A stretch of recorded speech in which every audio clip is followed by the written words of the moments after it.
Okay तो देखिए बच्चे कि आज मैं आप सबको क्लास 10 का जो है वो इकोनॉमिक्स का चैप्टर 1 कराने जा रहा हूँ और चैप्टर 1 का नाम क्या है? डेवलपमेंट। क्या नाम है? डेवलपमेंट। अब बताओ मुझे आप एक बात कि डेवलपमेंट जो है वो किसको नहीं चाहिए? हर किसी को डेवलपमेंट चाहिए, चाहे तो वो कोई स्टूडेंट है, चाहे कोई लड़की है, बच्ची है, या चाहे कोई मजदूर है, चाहे कोई फार्मर है। अब मैं आपको ये बात क्यों बता रहा हूँ? क्योंकि आपका ये फेमस क्वेश्चन एग्जाम में बन के आएगा कि what are the different aspects of the development for different person, यानी कि डेवलपमेंट का डिफरेंट एस्पेक्ट्स डिफरेंट पर्सन के लिए क्या होगा। तो आप मुझे बताओ कि एक स्टूडेंट के लिए डेवलपमेंट का क्या मतलब होता है? तो बच्चे एक स्टूडेंट के लिए डेवलपमेंट का मतलब होता है कि उसे ज्यादा से ज्यादा नंबर स्कोर करना है। अब बताइए प्यारे बच्चे कि एक फार्मर के लिए डेवलपमेंट का क्या गोल होगा? कि उसका फसल ज्यादा से ज्यादा अच्छा हो सके। अब मुझे एक बात और बताइए कि एक लड़की के लिए क्या डेवलपमेंट का मतलब होता है? कि should get equal freedom like her brother, उसको उतनी ही आजादी मिलनी चाहिए जितने की उसके भाई को मिले। ठीक है, तो ये डिफरेंट डेवलपमेंट गोल्स होता है डिफरेंट पर्संस के लिए, different sections of the society में डिफरेंट पर्संस के लिए। अब ये पहला पॉइंट। अब दूसरा पॉइंट है डेवलपमेंट का सबसे फेमस क्वेश्चन, सबसे फेमस, अगर ना आए तो नाम बदल देना। अब पक्का आएगा 100% कि पर कैपिटा इनकम क्या होता है। गारंटी से लिख के दे रहा हूं, अगर नहीं आए तो आप मुझे कहना कि सर आपने बोला था नहीं आया। पर कैपिटा इनकम जिसको हम कहते हैं प्रति व्यक्ति आय। क्या कहते हैं बेटा हिंदी मीडियम वाले बच्चे? प्रति व्यक्ति आय। इसको हिंदी में क्या कहते हैं? हिंदी में कहते हैं प्रति व्यक्ति आय। और इसका दूसरा नाम क्या है? Average income. क्या नाम है भाई? Average income. ठीक है, अब ये एवरेज इनकम हम कैसे निकालते हैं? ठीक है, अब देखिए कि एवरेज इनकम हमें जैसे ही निकालना होगा तो हम यहाँ पे मान लेते हैं कोई फैमिली को उठा लेते हैं। ठीक है, अब फैमिली में जो है वो कितने मेंबर हैं? 6 मेंबर है। कितने? 6 मेंबर है। अब वो 6 मेंबर कहाँ से आएंगे? तो 6 मेंबर है, जैसे कि मान लेते हैं हम कि कोई लड़का है, राम है। ठीक है, राम ही ले लेते हैं, नहीं तो छोड़ो राम बहुत यूज हो गया, राम से अलग लेते हैं। ठीक है, राम को हटाओ, कुछ भी ले लो। क्या ले लोगे? क्या ले लेते हैं?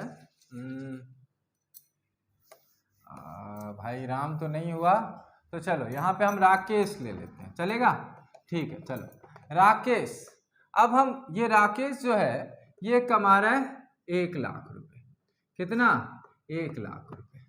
अब इसके पॉप्स कितना कमा रहे हैं, यानी पापा जी कितना कमा रहे हैं? तो इसके पापा कमा रहे हैं 50,000। कितना? 50,000। मॉम कितना कमा रही है? 20,000 रुपये।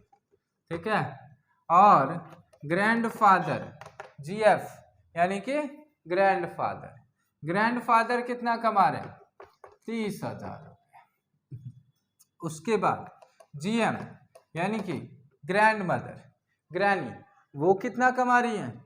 तो वो कमा रही हैं कितना? तो देखिए वो भी चलो हम दे देते हैं कितना? 60,000 रुपये। ठीक है, कितने लोग हो गए? 2 2 4 1 5। और इस राकेश की बीवी को भी ले लेते हैं, चलो इसकी भी शादी करवा दिया, इसको ले लिया कितना? 50,000 रुपये। अब हम सबको ऐड कर देते हैं, कितना होता है? 50, 1 लाख 50 50 2 लाख 20 30 2,50,000। इसको हम 50 ले लेते हैं, 2,50,000 और 50,000 3 लाख हो गया। क्या कर दिया हमने? सबको प्लस कर दिया, सबका प्लस कर दिया। और फिर अब हम यहाँ पे क्या करेंगे? कितने लोग हैं? 2 2 4 2 6, यानी कि सबको ऐड कर दिया, डिवाइडेड बाय 6 कर दिया, डिवाइडेड बाय 6 कर दिया। 3 लाख अपॉन 6 यानी कि 50,000 रुपये या इसके घर का पर कैपिटा इनकम है 50,000 रुपया, यानी 50,000 रुपये है इसके घर का पर कैपिटा इनकम। ठीक है, तो देखो बच्चे पर कैपिटा इनकम का मतलब क्या होगा? कि total income divided by total population. Total income divided by total population. Country का पर कैपिटा इनकम नहीं हो जाएगा, वहां पे नाम चेंज हो जाएगा, नेशनल इनकम। क्या नाम रखेगा? National income. अब बताओ कि नेशनल इनकम क्या होगा? तो नेशनल इनकम का फॉर्मूला वही होने वाला है कि total income divided by total population of a country और अ नेशन। क्या? Total income divided by total population of a country.